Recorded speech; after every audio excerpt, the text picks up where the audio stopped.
జనగాం జిల్లా పెంబర్తి గ్రామంలో కేటీఆర్ అడ్డుకున్న జనగామ టీఆర్ఎస్ నాయకులు ఈ సందర్భంగా కేటీఆర్ మాట్లాడుతూ నీళ్లను చూపించడానికి పోతుంటే జనగామలో అడ్డుకునే ప్రయత్నం చేస్తున్నారు. ప్రభుత్వానికి ఇంత భయం ఎందుకు?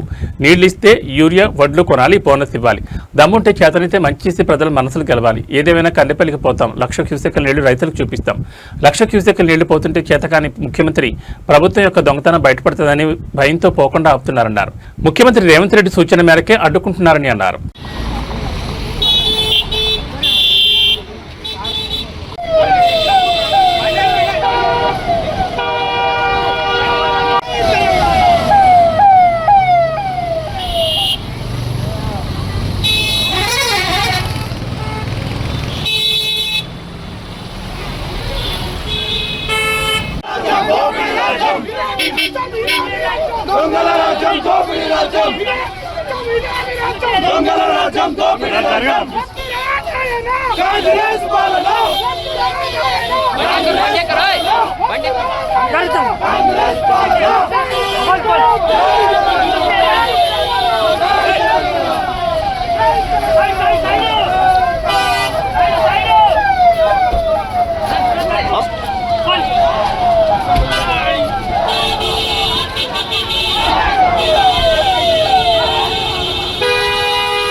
జై రమణ జై రమణ జై రమణ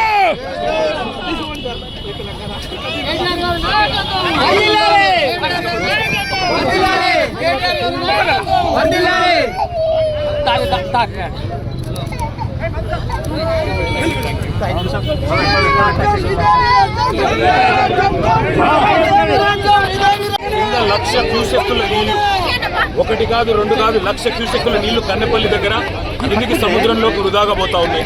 ఇవాళ 1,00,000 క్యూసెక్కుల నీళ్లు కిందికి పోతుంటే వృధాగా పైన మొత్తం రిజర్వాయర్లన్నీ నోరెళ్ళ పెట్టి చూస్తూ ఉన్నాయి. పైన మిడ్మానేర్ కావచ్చు, కాళేశ్వరం, మరి మొత్తం ప్రాజెక్టులో ఉన్న ప్రతి రిజర్వాయర్లో కూడా ఇవాళ నీళ్లు లేక రైతులు మరి కనీసం నాట్లేసే పరిస్థితి లేదు.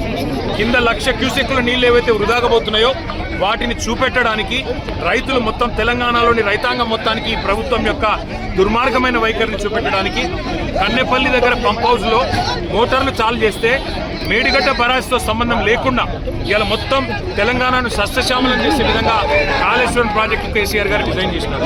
ఇవాళ బ్యారేజ్తో సంబంధం లేకుండా, మేడిగడ్డ బ్యారేజ్ గేట్లతో సంబంధం లేకుండా మరి 93.5 మీటర్ల ఎత్తులో గోదావరి ప్రవహిస్తే చాలు ఈ నీళ్లు కన్నెపల్లి పంప్ హౌస్లో మోటార్లు చాలు చేస్తే బ్రహ్మాండంగా నీళ్ళు ఇవ్వచ్చు, రైతులు నాట్లేసుకోవచ్చు. ఆ నీళ్లను చూపెట్టడానికి పోతుంటే ఇవాళ మమ్మల్ని జనగామలోనే అడ్డుకునే ప్రయత్నం చేస్తూ ఉంటారు. ఈ ప్రభుత్వానికి ఇంత భయం ఎందుకని నేను అడుగుతున్నాను. కింద 1,00,000 క్యూసెక్కుల నీళ్లు వృధాగా పోతుంటే చేతగాని ముఖ్యమంత్రి నీళ్లు ఒకవేళ ఇస్తే మళ్ళా యూరియా ఇవ్వాలి, నీళ్ళు ఇస్తే పంట కొనాలి, మద్దతు ధర ఇవ్వాలి, నీళ్ళు ఇస్తే నీళ్లు వస్తే బోనస్ ఇవ్వాలి. ఈ బాధ అంతా నాకెందుకు? రైతులను ఎండబెట్టాలి, రైతుల పొలాలకు నీళ్లు రానియద్దని చెప్పి కింద బ్రహ్మాండంగా నీళ్ళు ఇచ్చే సౌలత్ ఉంటే దాన్ని పండబెట్టిన ముఖ్యమంత్రి గారి వైఖరి, ఈ ప్రభుత్వం యొక్క దుర్మార్గమైన రైతు వ్యతిరేక వైఖరి చూపెట్టడానికి మేము బయలుదేరితే వాళ్ళని చూడొచ్చు మా వాళ్ళందరినీ అడ్డుకుంటా ఉన్నారు, మా ఎమ్మెల్యేలని, మా ఎంపీలు. అందుకే మేము అనేది ఈ ప్రభుత్వాన్ని దమ్ముంటే చేతనైతే మంచి పనులు చేసి ప్రజలు ముంచుకెళ్ళు.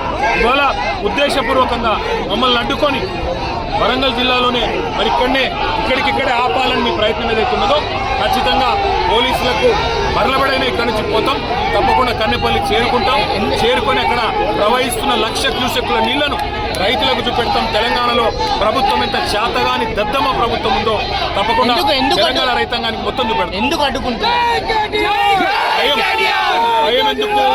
కింద 1,00,000 క్యూసెక్కుల నీళ్లు పోతుంటే చేతగాని ముఖ్యమంత్రి, కింద 1,00,000 క్యూసెక్కుల నీళ్లు పోతుంటే పైన పంటలు ఎండుతుంటే నాట్లేసే పరిస్థితి లేకపోతే కనీసం పట్టించుకునే తెలివిలేని ముఖ్యమంత్రి వాళ్ళ ప్రభుత్వం యొక్క దొంగతనం బయటపడుతుందనే భయంతో ఇలా మమ్మల్ని పోకుండా ఇక్కడ నిరోధించే ప్రయత్నం చేస్తాం. రేవంత్ రెడ్డి సూచనలు రేవంత్ రెడ్డి అనే సన్నాసి సూచనల మేరకు మిమ్మల్ని అడ్డుకుంటున్నారు. కానీ వదిలిపెట్టాం, తప్పకుండా కన్నెపల్లి చేరుకుంటాం. 1,00,000 క్యూసెక్కుల నీళ్లు ఇవాళ రైతులకు చూపెట్టాం. నెక్స్ట్ చేయండి, మా పని మేము చేస్తాం.